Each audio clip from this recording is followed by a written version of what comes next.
Hello, everyone, and welcome to Fleabag Full of Grace, where one of us will be doing a Fleabag rewatch while the other person will be seeing it for the first time. My name is Mariquita, and this is my third Fleabag rewatch. And my name is Anna, and I have never seen Fleabag. We are two friends who have our own movie podcasts and decided to do a limited television series together, landing on Fleabag. In each episode, we will break down an episode of Fleabag, discussing the themes, scenes, and what stands out to us. We will cover one Fleabag episode per pod, which means 12 total pods released weekly on Thursdays. You can follow us on socials at postfilmclaritypod and Stone's Top Tens, all one word. You can email us at either address at gmail.com. If you're enjoying our content, feel free to check out our respective podcasts of Post Film Clarity and Stone's Top Tens wherever you listen to your pods. Let's get started. In the premiere episode, we're introduced to a chaotic, fourth wall breaking, untamed, unnamed 30-something who's credited as Fleabag. We follow her through sexual risk-taking, a breakup with her boyfriend Harry, her tense relationship with her older sister Claire and their godmother, and learn about the tragic reason behind Fleabag's outlandish behavior. So, I am so excited to... First of all, this is one of my favorite TV series of all time. I just have to start there. Like I said, this is the third time I'm watching this all the way through, and I love it more and more every time. And I just think that Fleabag as a character is like the perfect mix of like me and my friend group and women I've known over the years, and some as a former risk taker myself, yeah,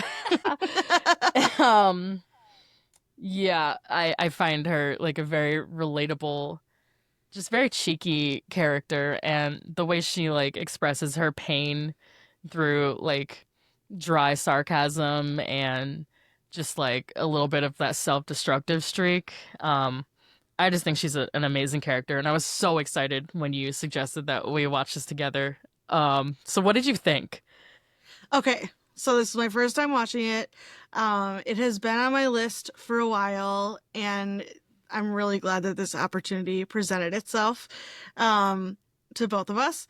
And I have to say, my initial reaction, I really enjoy British humor, so this is like 100% where I'm at. Oh, beautiful. I didn't know that. And I have been known to make a sarcastic or snarky comment on occasion. What? No. Once or twice. And so like that part I really relate to, even though like my personal grieving process is much more angry. I have found as I've lost like family members, I'm a really angry griever. I don't know if you can picture that or not. But, no, that's kind of surprising because you seem very like I thought you don't seem like you express a whole lot of anger, so maybe that's like I'm not picking up on that. As we haven't had that moment yet, yeah. I guess. Have you duped me? Have you? I don't know. Have you friendship catfished me? I may have, and convinced you that I'm just really nice, and I'm not. I'm very angry. Okay, so like my big example is that one summer when I was in college, I lost two of my aunts within 2 weeks of one another. Mm-hmm. And my extended family were very close, and this was the first time that I had been like old enough to really understand what was happening when I had lost someone. You know, I'd lost a grandfather a lot earlier, but and I was the worst for like an entire year where you know, it was college and people would go out drinking and I had no filter, so people would be like, oh yeah, like we got just smammered before we went out, and I was like, no one cares, good for you, Anna. Like, ooh. So like that is a little surprising. Yeah, I mean, like when people, like you said, you're not quite yourself when you're going through, you know, terrible loss like that, and it and just the grieving process in general. It's so it's so cyclical, and you're never really out of it. Mm-mm. Like the longer it goes on, it kind of ebbs and flows, but you're never in a space where you're just like, oh, it's okay that that happened. That I don't know who lied to us when we were like younger and we're like, oh, time heals all wounds. No, the fuck it doesn't. No, it No, it doesn't. doesn't. I'm still No. like mad and sad about like my friends that aren't here anymore, like all the time, all the time. Um, and I think that a lot of women, especially, are kind of conditioned to grieve, like quote unquote, the right way.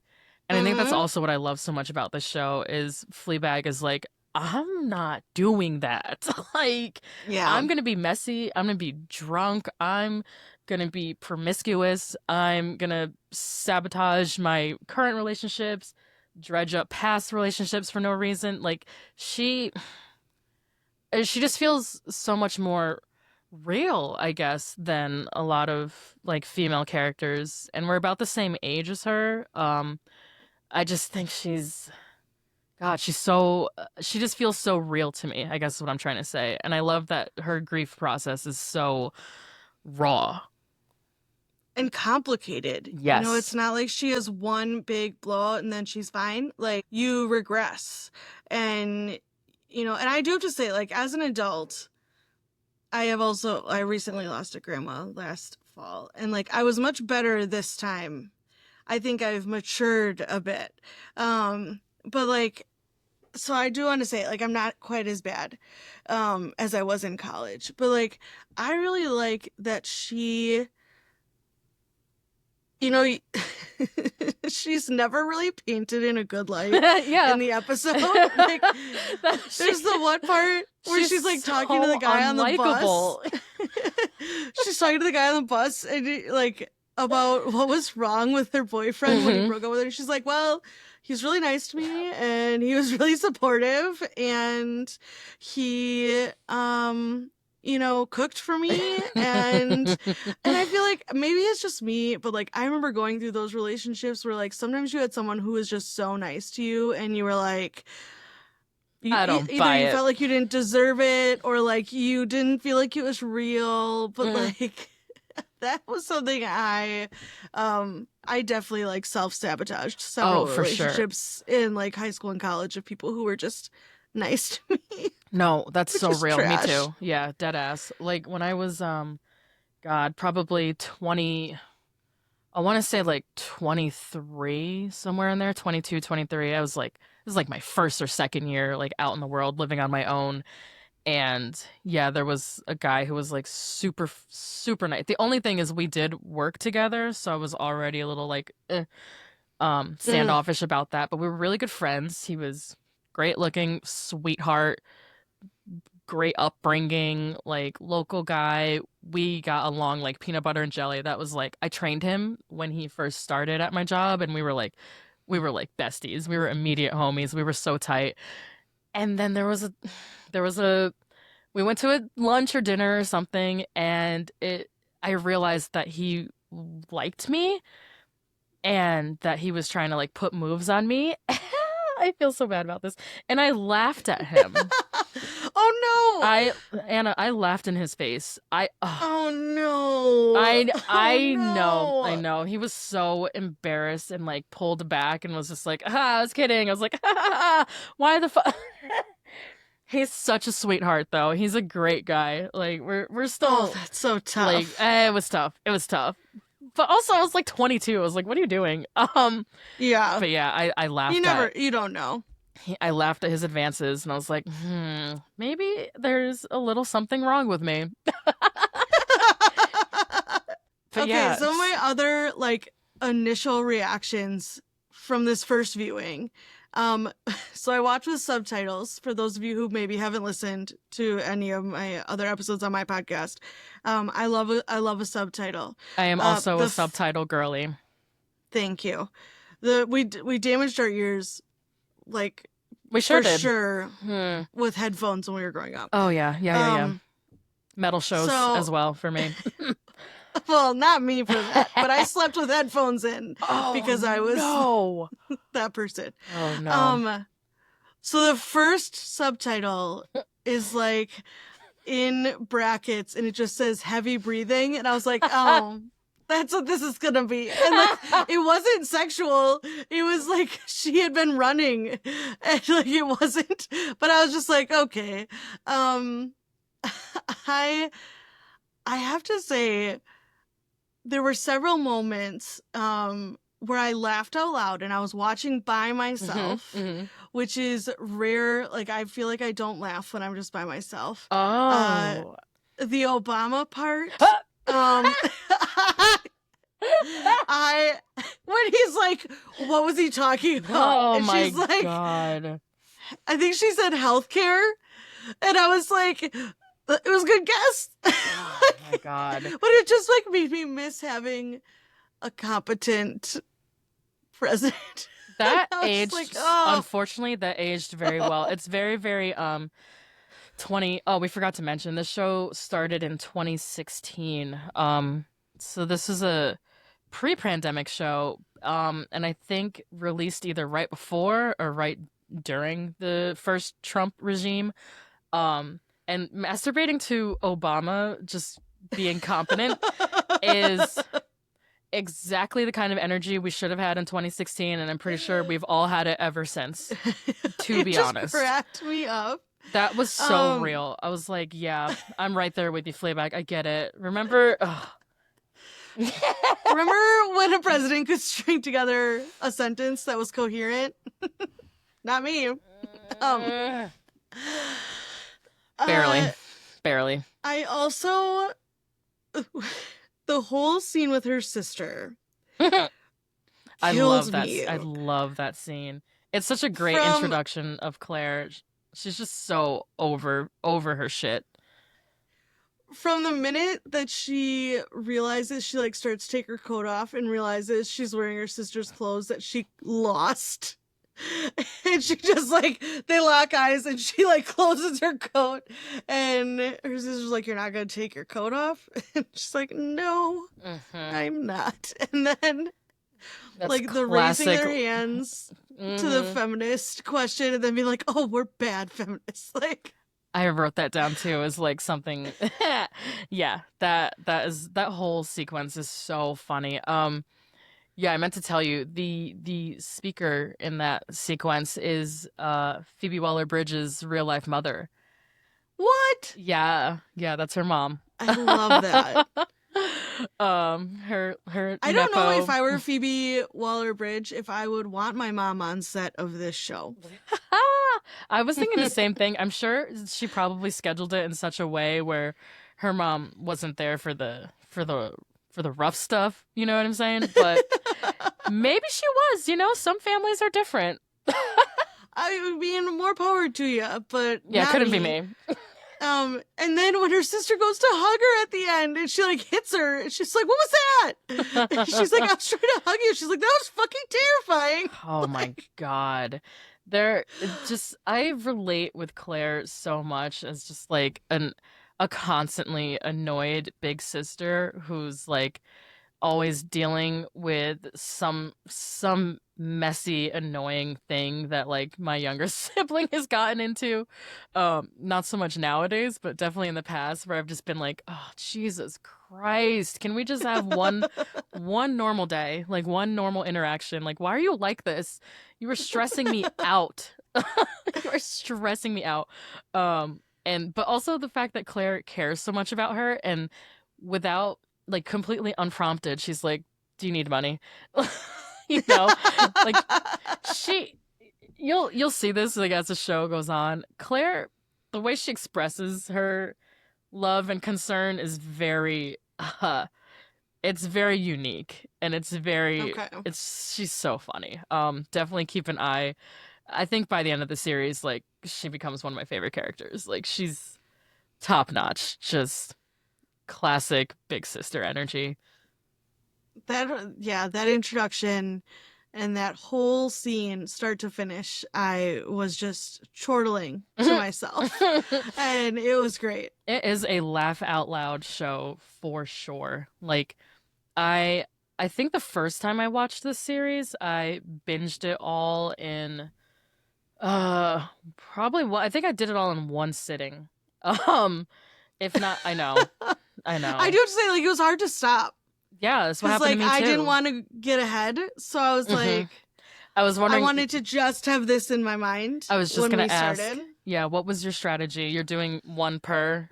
Yep. Wow, beautiful. I want to be focused. Aww. But that is not my style of television watching. So. Oh, so are you normally a binger? We've never talked about TV before. We haven't. This is new topic. New for territory us. For the movie podcasters. Yeah. It depends. So like I am currently on break. So I binged a rewatch of Bridgerton in like days. Wow. You're what gonna is that, love like this. 40 episodes or something? That's a lot of TV, girl. Excuse me. Nope, I need you to take that judgment and put that back, madam. How dare you? And that's a lot. Like, how dare you? We both consume a lot of media. You butthead. I know. Yo, oh my God. Yeah, as I've been to the movie theaters like 4 times in the last week. Wow, I thought I was in a safe space.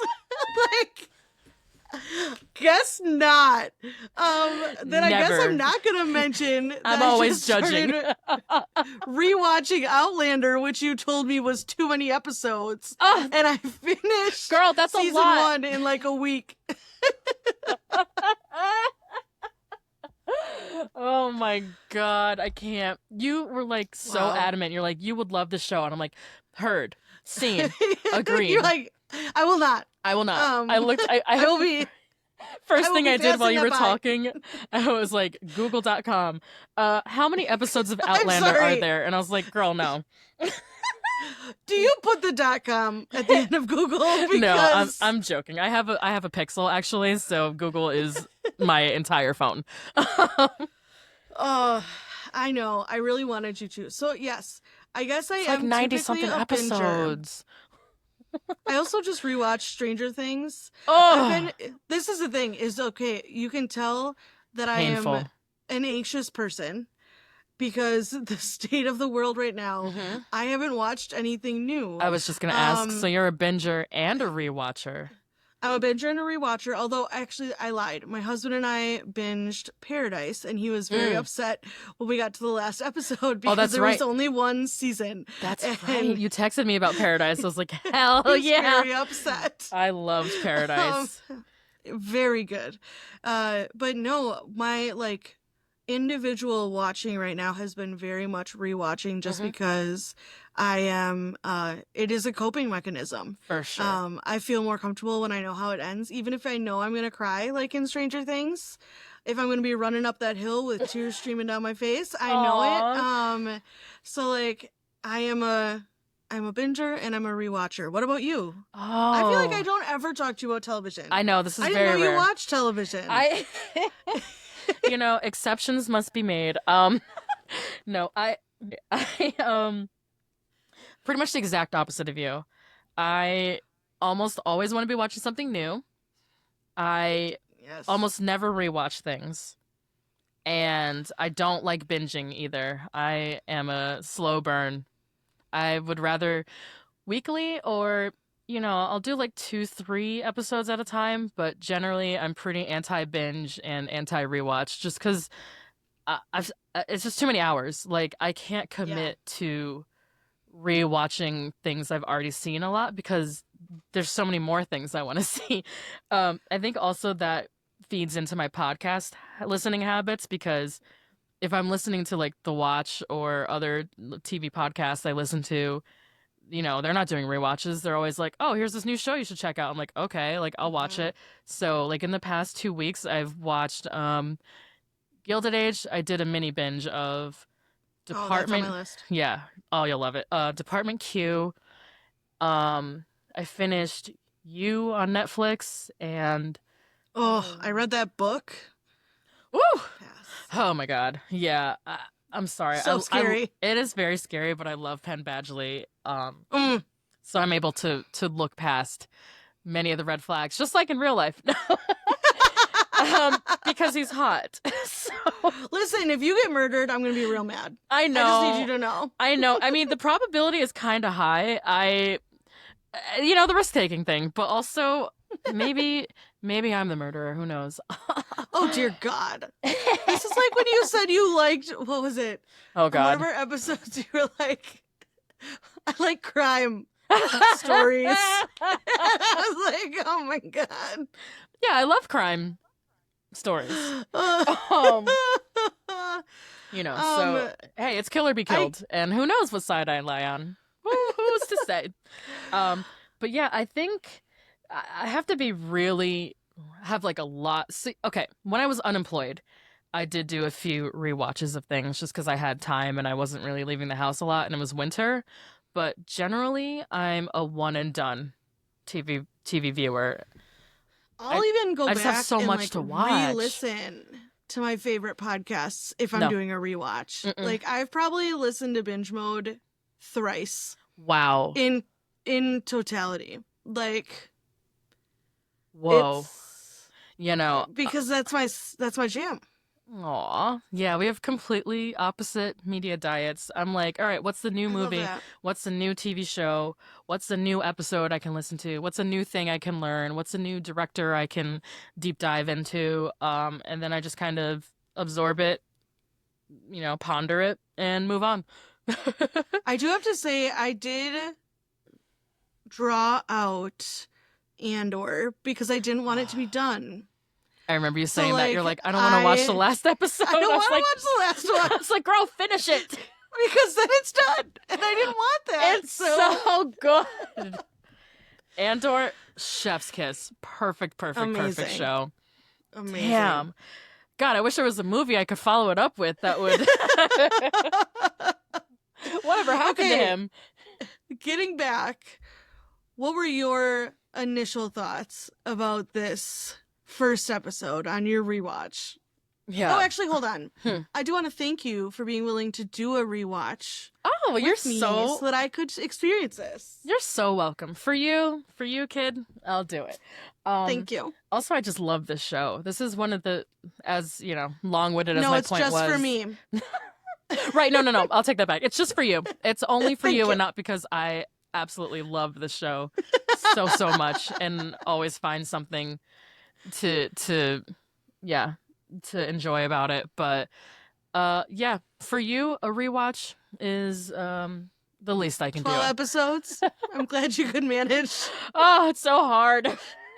So your thoughts? Oh, right. Yes. I think this is a great pilot episode. I think for any listeners out there, side note, pilot episode is the first episode of a TV series where it used to be back in the day, series didn't know if they were going to be picked up, aka signed on for a full season or not, until after they already shot an episode. So they would have quote unquote pilot season where they would just they would film the first episode as like a proof of concept and then go shop it around to all the networks, and basically whoever bought the series, it would then be, they would film a whole season and get a budget and everything. But if they didn't buy the pilot, that was it. You just made one episode of TV. Thanks. Goodbye. We'll see you. And you would just do that until you found like a steady television gig. TV doesn't work like that anymore, but I think a lot of the language is still there, so I still call the first episode of any series a pilot, even though nowadays it's like, oh, Netflix has already bought 50 episodes of this for the next 4 years. Like, what's the pilot? We already know we're going to be seeing it until 2028. But anyway, this is a great first episode. I just love that, like you said, it just drops you right into her life. There's no, I'm so-and-so, I'm this age, I work here, my boyfriend is blah, blah, blah.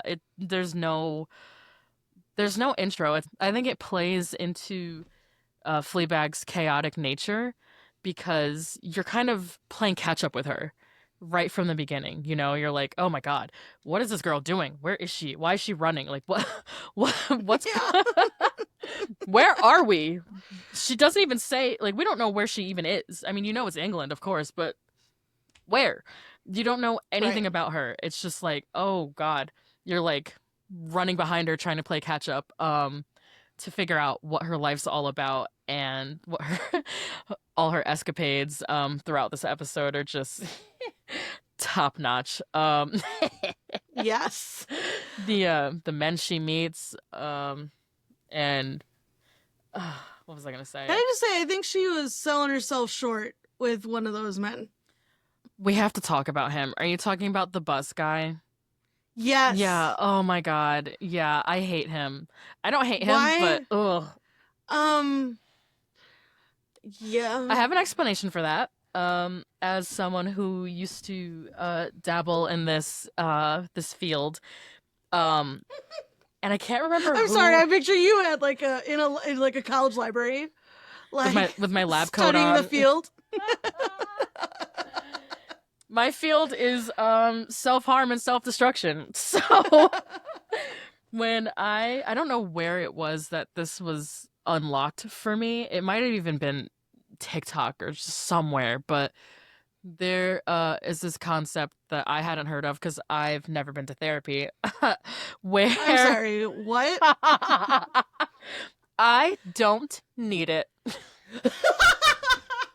Okay, listen. My best friend told me I need to go to therapy, and I said I didn't need to.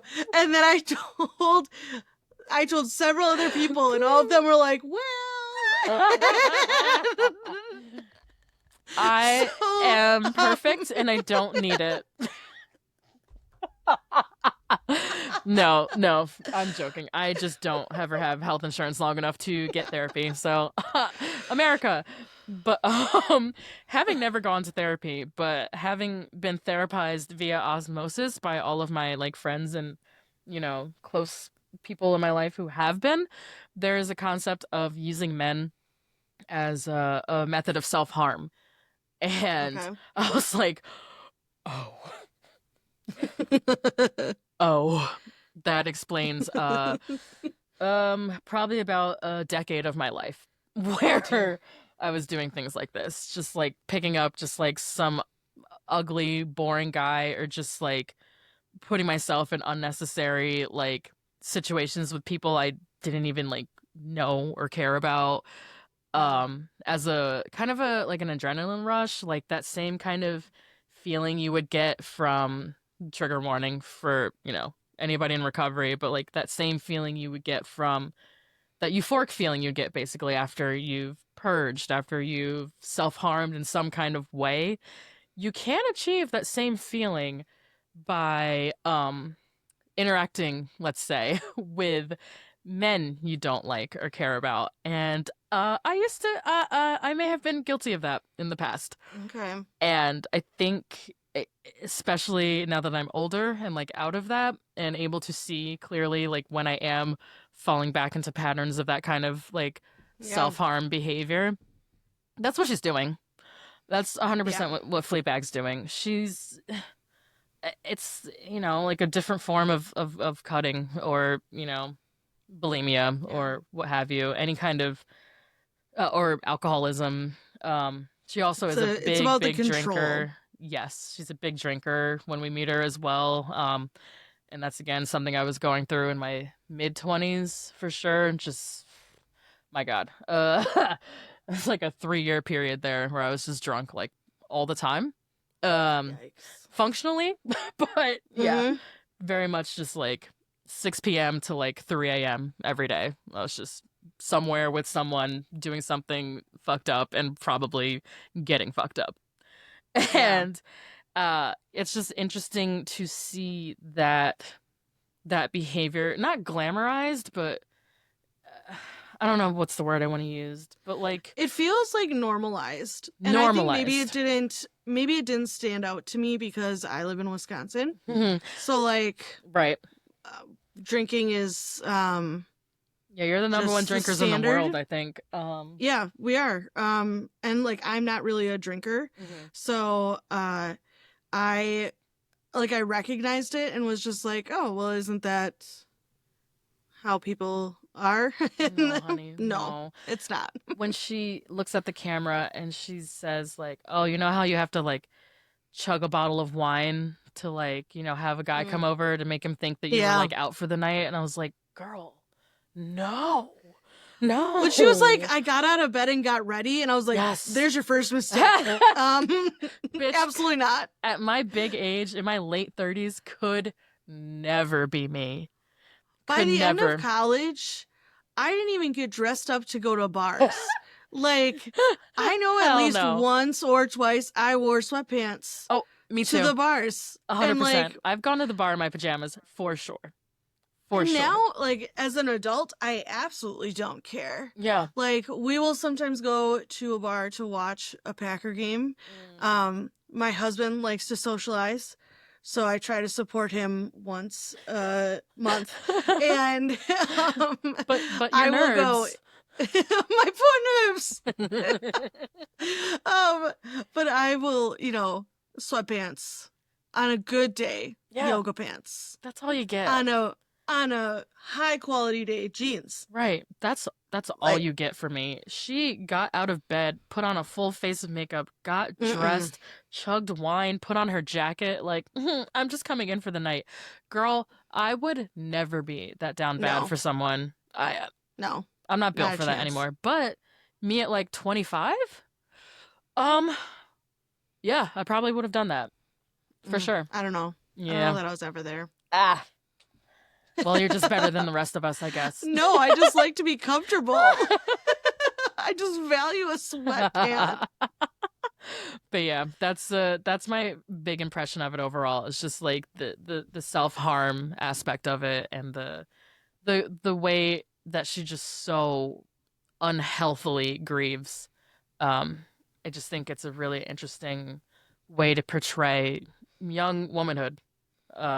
Well, and that scene when you find out what's going on, because, like, at first you think maybe it was the breakup, and then you think, like, maybe it was her mom passing, and the fact that her dad thought the way to cope was to sign them up for feminist lectures and start dating their godmother. Don't you hate when that happens? I was just like, wait, what? Yeah. Who's, like, the delightful Olivia Colman. Did you know she was in the show? No, I was it. like, Okay. And she is just like the embodiment of, I just want to like hug her. I know. And hang out with her. She looks like she gives great hugs. Yes. But then when you find out the real reason is because, like, the friend that we've been seeing in all of these flashbacks, Boo, right? Yes, Boo. That she died, and she died in a horrible way. And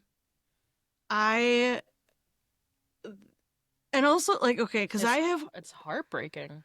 It is heartbreaking, and I have kind of, I have noticed, especially in the last couple of years, that I have a little bit of, like, a dark sense of humor that sometimes is concerning to those who love me. I think Kate would probably say the same. Hi, Kate. I know you're listening. I love you. My bad. Everyone in my life is like, hey, you're joking, right? I'm like, yeah. Sure. When she, like, tells it as a joke, and she's like, that bitch took out 3 other people. She's such a dick. Yeah. And I was like, I did laugh. Because it's funny. I get it. That's how I talk about a few of my friends who have passed away. I'm like, oh my God, that bitch was so messy. She was so annoying. I loved her to death. I miss her every day. But I think it's a really good, like, line of dialogue on Phoebe's part, because it's so brief, but it conveys, like, how close they were. In a lot of ways, she's much closer to Boo than she is to her own sister. For sure. You know what I mean? Sure. And she, there's that flashback where they're, like, drinking wine together, and just, like, the intimacy. They're just such a big part of each other's lives, and you can tell how she's joking through, like, horrific pain, you know? And I think this show takes place, the loss is very recent, which I find interesting too. Okay. I think you find structurally with a lot of TV series, it's either the death happens during the season, or Mm-hmm. or it's, oh, my mom died when I was 5 and they're like 25 now, kind of thing. I feel like Yeah. you very rarely start a TV show like right after someone very close to the main character just dies very suddenly, and like the whole rest of the show is just dealing with that. The only one I can really think of Yeah, is can you think Veronica of any? Mars. You know what? I don't know that I've seen I don't know that I've seen Veronica I know Mars. what we're doing next. Google.com, how many episodes? We can do just the first 3 seasons because then there's like a movie and a 4th season. It's very confusing Woo! timeline wise. Oh But boy. we can do just the first 3 seasons. I remember the show. I think I've seen an episode or two because I remember it was on the CW, right? Or Yes. WB, whatever it Yeah, was at the I time. was like during the transition years Yes, of WB UPN, to CW. CW, WB, Yeah. that whole disaster. I remember watching it, I think, but I don't remember anything about it. So yeah, I've never seen Next Veronica summer. Mars. That's what we're doing. Okay, okay. Um, but yeah, and another thing, just another behind the scenes touch that I love is, and I learned this because I was watching it with the X-ray thing on, which so far has been kind of Oh, a letdown. So I might need to branch out of X-ray to do more research about the show. But okay. one good X-ray fact was, they they made a point to finally, no, not finally, I guess people who are media literate can deduce this, but um, in the X-ray of the first episode, it says that um, Phoebe decided to address the camera directly because it was a way for her character to cope with the feeling of being watched and judged. Oh, Um, I love that isn't that because I love the so fourth wall brilliant? breaks. Me too. I meant to ask you if that was like a bother for you because I know some people who can't stand it. I'm not No, one of them. I I think sometimes like when a fourth wall break is used, it's really cheesy, but Me like too. this just felt natural almost, where she like It feels it's like like you're of there with her. course, yeah, she like you're her buddy. She's just giving you a little extra info on her thoughts. I Hmm. loved it. I thought it was Yes. great. Awesome. Okay. Because that continues throughout the series. Spoiler alert. Yes. That's the format of the whole series. I knew that was what thing. Okay, cool. There were a couple things I knew going in. What I did you know knew going in? I knew Phoebe Waller-Bridge. Hmm. I knew that there was the fourth wall breaks. And I know that somewhere, someday, there will be a priest that is hot. And that is my total knowledge coming into this. And I guess I knew that she was kind of a mess.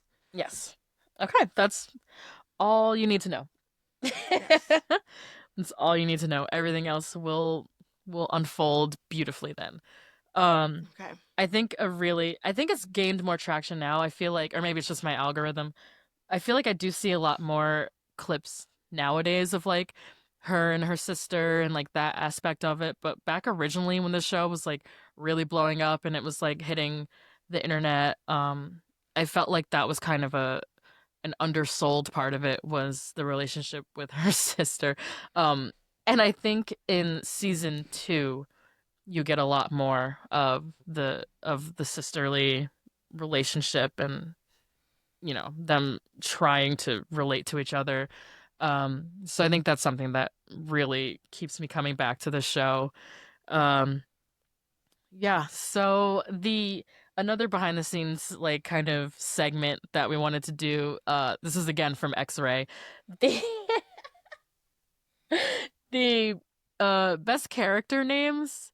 I don't know if we're gonna have enough I don't know if we're gonna have enough content to make this an ongoing thing, but I think so. Okay. But if you do you read the credits? Oh, I meant to ask you that as well. Do you read the credits when you watch I TV did shows? not. Oh, great. Good, I only 'cause do if there's someone that I think I know I'm a and credit I just want watcher. to be verified. Like if I just want to know that I'm Yeah, right, then I will. perfect. No, I'm a credit watcher, credit reader. So in the credits, a lot of the people she interacts with don't have names. And Okay. Fleabag herself, I mean, doesn't really have a name. They, so the credits on this first episode, the first guy she hooks up with is named Arsehole Guy. Um and um the Thank you. yeah, and the guy I try with the accent. It's not natural to me, but I'll do it No, for me you. neither. And the second guy is called Bus Rodent, which yeah. I was like, I hope Anna doesn't read the credits so I can I didn't. I didn't. You're getting a real-time reaction. Bus Rodent because of his little his giant teeth teeth. situation. God, he's a weird character. He's very annoying.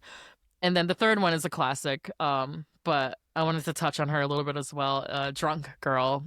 Yes. Very That is sweet. classic.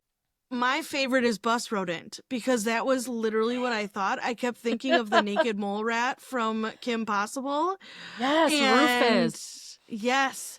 And I didn't know that's what she called him. So that is my favorite. That is my favorite character name. It's a nice touch. It's a very I think if I remember correctly, it is throughout the series. It's a nice little Easter egg. Also, I'll take this on as my task for the next 11 episodes. I will bring you any funny or interesting character names that are in the credits, because some of them are great. That is awesome. For best fourth wall break, we have the same one, I think. First of all, I love Phoebe Waller-Bridge's facial expressions. She has a fantastic face. Isn't she so beautiful? Yes, and like she just does great work with her face. She has an old like silent actress face. Yes. Even the haircut, it's very like 1920s like ingenue. Mm-hmm. So when she's with Bus Rodent and she talks about how she like her relationship ended because her boyfriend was so nice to her. And he says something like kind of degrading, like, "Oh, I'm gonna treat you like a little bitch" or something. And she kind of like looks and raises her eyebrows like this is something she would enjoy. She's like, "Oh," and then he's like, "Just kidding," and she makes this like pouty little face. It's so cute. I was screaming. I was laughing so hard. That is like very me coded as well. Her facial expression there was just perfect. That was my favorite. How dare you tease me like this and then take it away? Yeah, she's a brat. She's a brat for sure. She was having brat summer before Charlie. Before brat summer was a thing. Mm-hmm. What is your favorite piece of dialogue from this episode? My number one is definitely "You shat in a sink." Which, like, that is, again, such annoying little sister shit to do, is to bring up something that she's, like, horribly embarrassed by that probably happened a decade plus ago. And Claire immediately is like, "When are you gonna let that go?" And she's like, "Never. When you do something better." Like, that's the funny, it's just, that energy is just, like, so irritating, but so funny.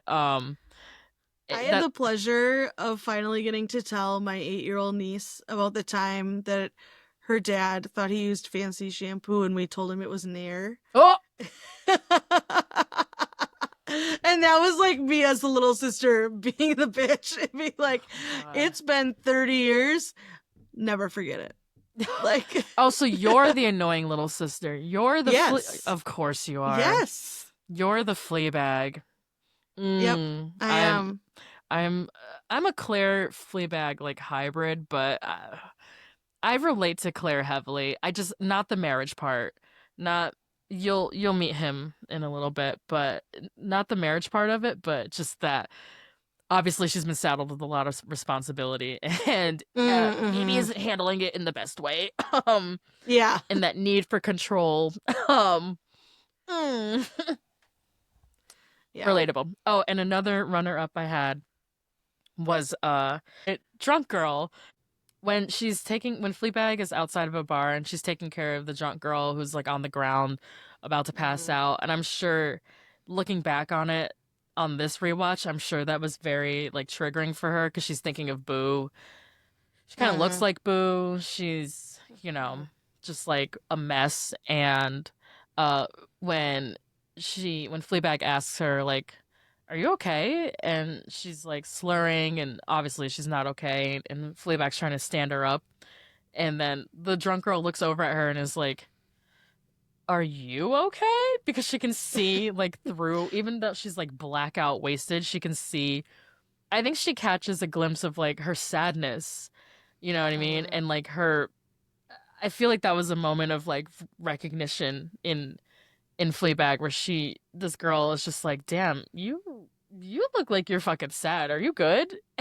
And Fleabag's like, "I'm supposed to be taking care. I'm helping you." Like, I just thought that was like a lovely touch, and a way maybe to show that she's not as like funny and light on her feet as she thinks she's coming off as. Because if a random woman like walked up to me on the street and was like, "Are you okay?" I'd be like, "Oh damn, I need to fix my face." Like, you can tell, like it's palpable. Like I'm showing, I'm being too revealing right now. Right. But I just love those two lines. My favorite line was the "we're bad feminists." Like, paired with the sinking down in the seats. That very much made me think of like, okay, so I went to Catholic school K-8, and we went to church with school every week. Yep. And then I usually went to church again on Sunday with my family. And the church giggles? Yeah. There's nowhere harder to keep it together than in a church. That is so true.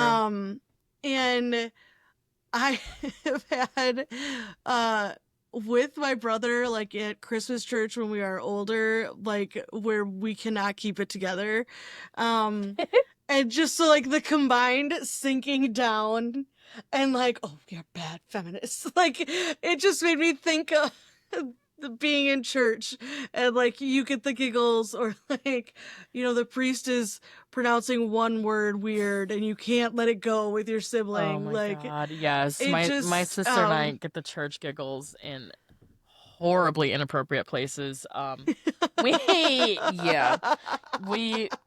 may have done this recently at our aunt's funeral. Oh no.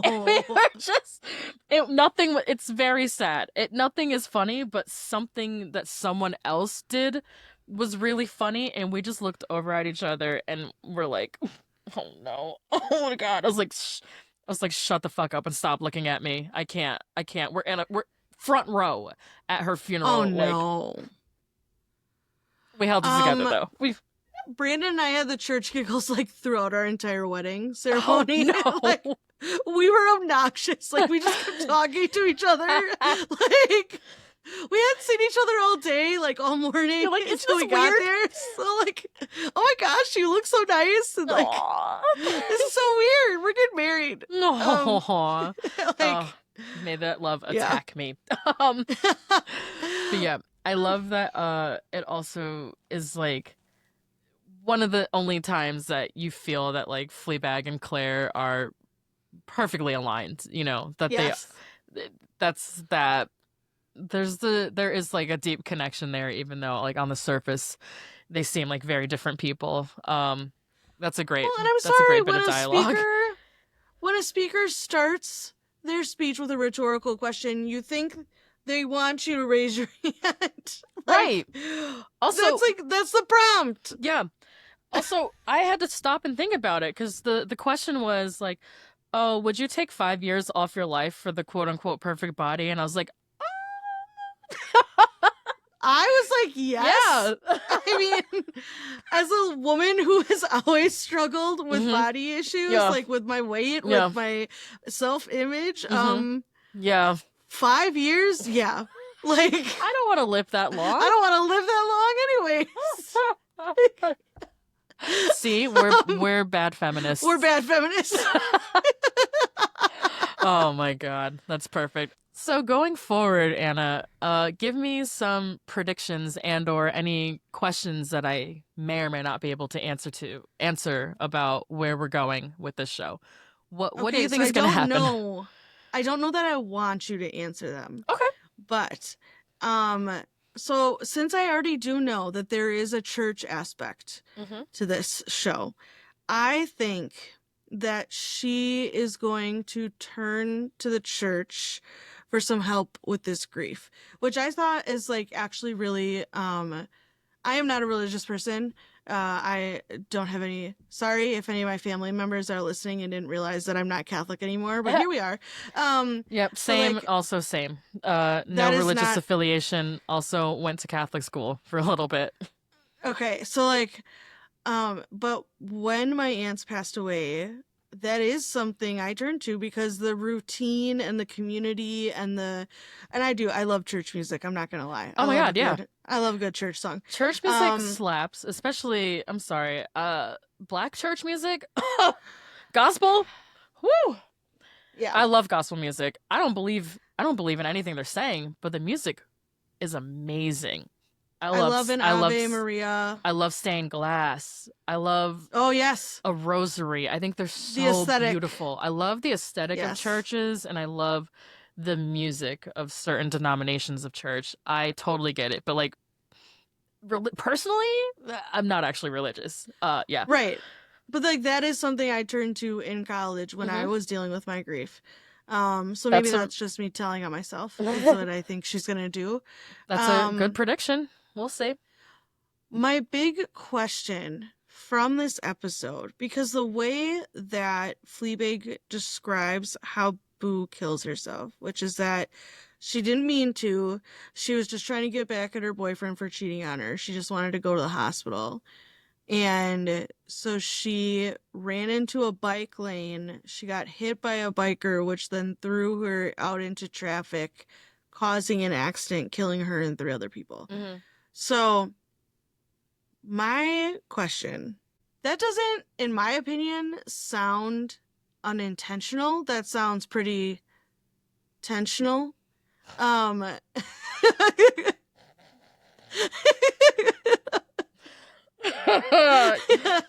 You got me with the church giggles there. That was very well done. um, so like, I guess my question is like, did she really, like, was she really not trying to kill herself? My other question is this a la the Joker? One of many versions of this story that Fleabag tells because she's using humor to deflect these real feelings. So is it like, do you want to know how I got these scars? And you have all these different stories, or is it like real?